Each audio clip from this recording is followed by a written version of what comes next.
He's gone over every detail. Every detail. I didn't hear you telling the children to be quiet. Yeah. I did. Oh. Is that Poor fine? kid. He really is nervous. Yes, I am. I really like those Euros. And now I'm upset that I didn't make a bigger deal about it. And I'm like, oh, geez, now I screwed that up. And it's her birthday. So, I like my Euros. I like it. How different could I pay the bet? You did wonderfully.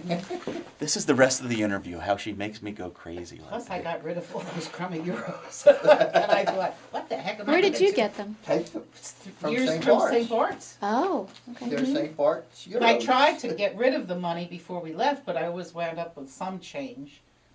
I should have really kept one of those, the bigger one, the dollar euro. Yeah, well, yeah, the dollar euro. Because which it's is- like a two-toned, it's very attractive coin.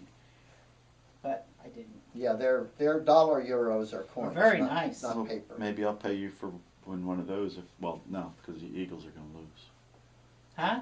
I was going to say if you win the bet today, I could pay you in one of those. But then I remembered the Eagles are going to lose, so I'll Oh, but pay you no, one. but those, I didn't give you any. I didn't have any Well, of those. I went to Europe back 6 years ago. Oh, do you have? Oh, you have euros. I have euros and all those little doobie thingies. Oh, I didn't know you had So any. maybe I'll pay you with one of those. Oh, And we'll see how you goodness react. gracious. I'll take mine to Europe. Okay. Okay. All right. So last time we got together, hey, did you guys see on the TV they were talking about Friday, Black Friday, the day after Thanksgiving is National Listening Day, and they say you should get with family and do audio recordings of history and those types of things. I don't No, remember never seeing heard that. that. But I just saw it for past few days. I've been seeing it. So Never heard that. we beat them to the punch. Look at that. We you got something did going beat here. them to the punch. Woo, woo. They're taking. What is that on the floor? That brown thing. The camera bag. Oh, okay. All right. So So, we talked about you growing up and getting married, and you had kids, and you put them through college, and we went to Seaside. And I have here, when did you breed your first champion? And I don't remember if you did that section or not. So how about we start with that? Okay. And you know, that's just a lead question. However you want to talk about the dogs. And time it for before grandkids at this point. And then once you have the grandkids and everybody's gone, then we'll do the next phase of, okay, now Well, we're I off. do think I said how we got our first Sheltie. Oh, that's right, you Through did. Terry and Bonnie, the collie, and Yep, and Pat, because you did the whole thing on Pat. Pat. So that you did the intros on that. Do you want to do more before grandkids on dogs, or is that sum up? the first champion really came from Doris. Did Yeah. you see that? That was my first champion was Kizzy. We could talk a little bit about. I you was- may have done that. that already. was The before other any one, grandchildren. when did you breed the first champion? That was even before any grandchildren. That was Danny, and Sarah. Danny was before Well, I don't grandchildren. think you did that one. Danny Okay. what? Danny was before grandchildren? He was born in '86. Oh. Mhm. And So- Sarah was So born tell in me '85. about a dog, Danny, and when he was Well, born. we were. Hold on, we were, wait. You gotta let me stop talking. We were very active with dogs, as we have probably already said a little bit. But one of the highlights of the dog game, if you want to call it that, is to breed your own champion. And now I'm going to let the expert tell you all about breeding the first champion and showing it. Well, our Megan, she was quite a producer, and I bred her 3 times to the same champion. His name was Ryan. And each litter produced a show dog, which in Shelties is hard. Anyway, our Danny, he was from the 3rd breeding, and he was a character. We thought Megan was all finished whelping the puppies, and we were cleaning everything up, and we were all done. She had 4 puppies, and then all of a sudden, she's pushing again. Oh my gosh. I lifted up her tail, There's another puppy. and there was Danny's little nose. And out he came, and he was a robust, healthy, fat puppy. Anyway, he grew into a very promising young puppy, and everybody was really interested in him. And I thought, oh, ka-ching, ka-ching. He'll help pay the bills here. And anyway, he was a good show dog, and he finished his championship, owner handled. And he did get a lot of girls in for breeding, and he did pay a lot of the dog food bills. And he even went to Florida, didn't he? He went to Florida. There were breeders down in Florida that wanted to use him and show him. And Dad wrote a really neat uh, writing on him when he left on the plane. And Yeah, he traveled by himself. He didn't go with us. This is Danny's trip to Florida. yeah, I go to Disney World and visit all the girls. Yes, yes. And as the plane was taking off, you could hear him singing, "To all the girls I loved before."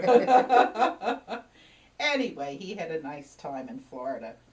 And after that, there were other champions, and Vegas came along, and he won me my first medallion, which was you could only win at a specialty.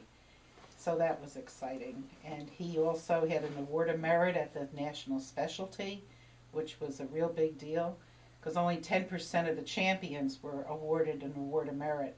And there were like 90 champions or 100 champions, and 10%, which was 10 dogs. And he was one of them. So that he was in really the top nice. 10. And then in 2000, Dad retired, and we figured it's time to get out of dogs. And as we speak, we have one dog left, and that's Carson. So that's it on the dogs. Yes. Now, trying to think My of- timing must be off then because I know you used to go to dog shows constantly. So, and that really hasn't, I don't feel that really came out. Some of your, I mean, you went through utility with Penny and all that stuff. Oh, and yeah, right. You want to do well, anything we were talking on about, well, we could say, is it still rolling? It's going to keep running. So, Okay. so I'm going to stop talking in a second. Start out with about a year so I know I'm going to have to move the stuff around a little bit. Okay. I guess it was in 1973 that our friends Pat and Don said that our dogs could go into obedience in dog shows and get a title.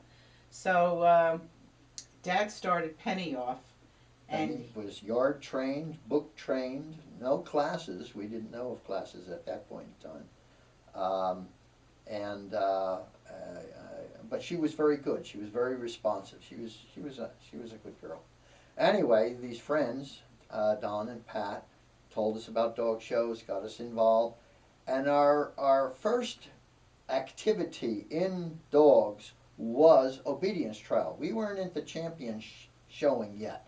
We were far away from that. But our introduction to dog shows was obedience training and various levels and advanced levels of obedience training. And Penny did wonderful.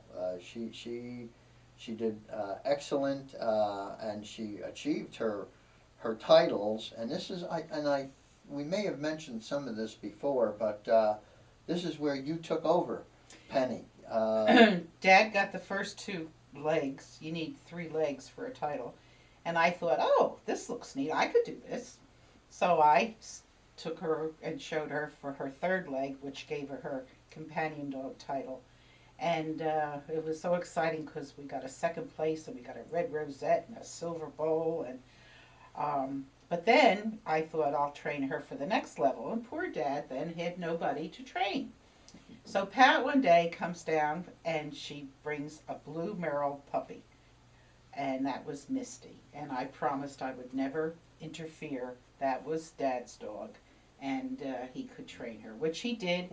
He took her all the way through utility, which was the advanced title, and I showed then Penny's daughter Mishka, which was Karen's dog, and we were competing together, which was kind of fun. And through this sequence, I mean, you had to go to a lot of shows.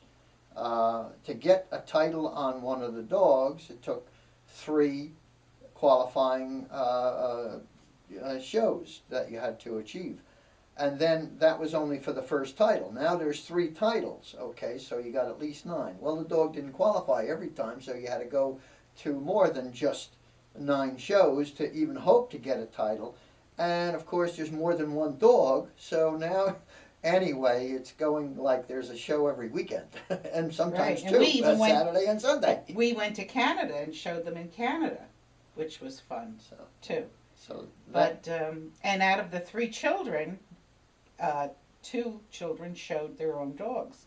Karen showed Mishka, and Kenny showed Cricket. So Michael loved Penny, and that was his dog, but he wasn't into showing. So it was fun, and we did that from 1973 to 2000. and during that process, though, obedience, obedience, obedience. Gee, breed is looking a little bit interesting. Championships, breed competition. And then there was a combination of breed and obedience. And I got my first breed dog, female, from Doris Homeshire. And she sold to me Kizzy, who was 11 months old and was absolutely gorgeous. And she actually became my first champion because I finished her before I had Danny and Sarah. And what years approximately? This is like 1980. 1980. Mhm. Okay. Right, and she was a doll. She was a cutie. And then one step beyond that, being as involved as it turned out we were in dogs, obedience, and breed, at match shows, which are more or less practice shows, they're always looking for assistants, ring stewards to work at the shows, and judges to judge obedience trials and breed trials. So I wound up being a judge at obedience trials, not trials, match shows, I should say, a number of times. A lot.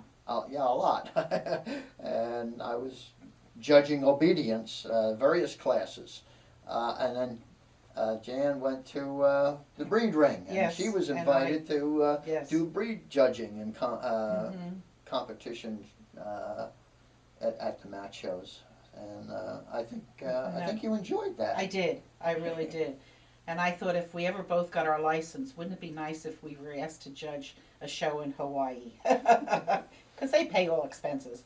But we never went for our license. So anyway, it was a wonderful time in our life, and we met a lot of wonderful people, which we still see, and it was nice.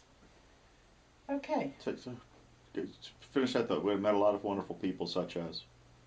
Oh, well, Pat for one, who is Well, let's introduce. During the course of this dog activity, there were a lot of people that we met and are still friends with.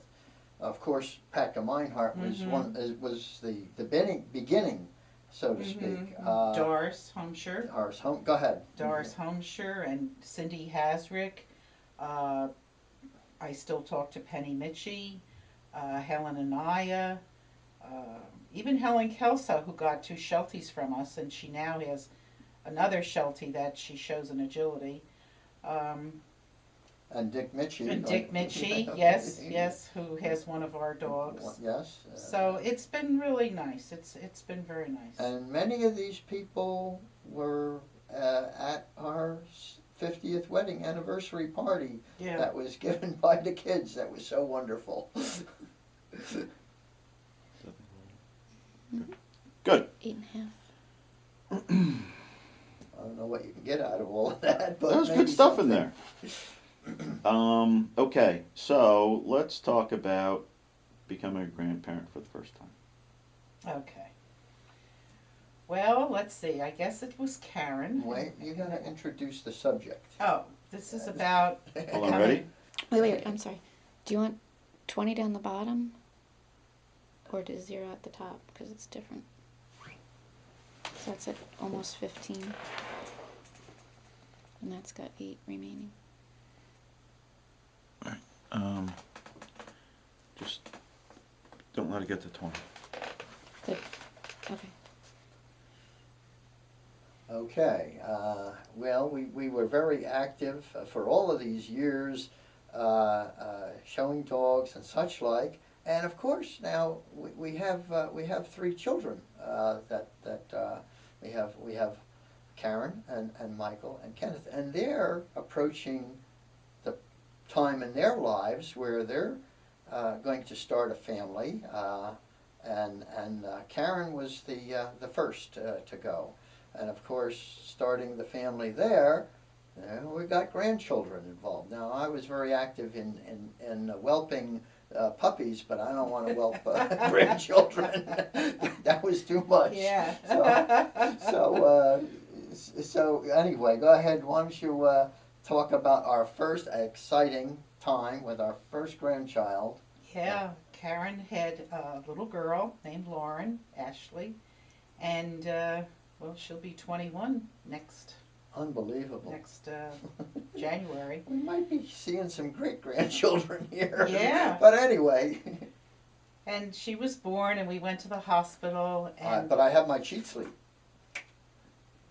She was born January 20th, 1989.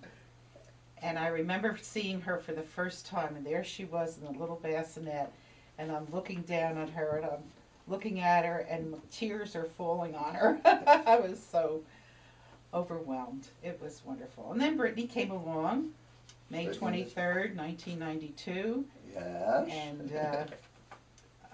And then Richard came along. And that day when Richard was due, it was May 1st, and 1993. And Karen had come over, and I remember we were on the deck and we were talking, and she says, I think I'm having labor pains. So we took her to the hospital. Alex was fishing, and his cell phone, she wasn't able to reach him. It was too far or something.